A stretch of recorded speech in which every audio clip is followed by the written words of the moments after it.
Those are your latest headlines. Hello and welcome to France 24. I'm Louise Hannah.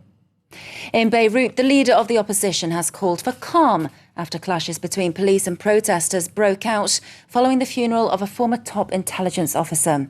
Saad Hariri says that he wants the government to fall, but in a non-violent way. While protesters had gathered for the burial of Wissam al-Hassan, who was killed during Friday's car bomb. They blame Syria for the attack and accuse Lebanon's ruling politicians of being too close to Damascus. Well, let's get you more on this now from Jonathan Paris, a Middle East analyst and senior fellow at the Atlantic Council of the United States. Thank you for being with us, Mr. Paris. Hello there. Sure. Firstly, the opposition have today called for calm after we saw those clashes between protesters and police. But is that now a realistic expectation? Now, Mr. Paris, many are pointing the finger at Syria for this car bomb attack.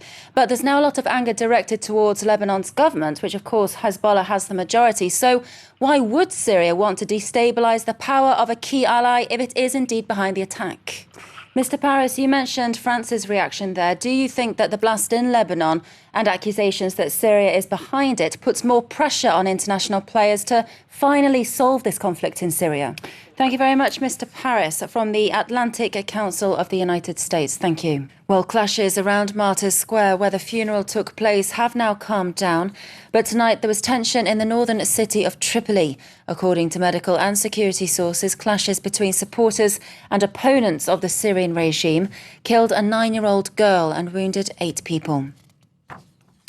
Jordanian authorities have arrested 11 suspected al-Qaeda-linked militants. Now, tomorrow night, US President Barack Obama and the Republican presidential nominee Mitt Romney will square off for a third and final time in front of around 60 million viewers. It'll be their third televised debate. It'll take place in Florida.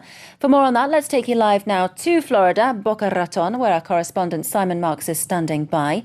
Simon, foreign policy is the subject up for debate tomorrow night. President Obama has 4 years of foreign diplomacy on his CV.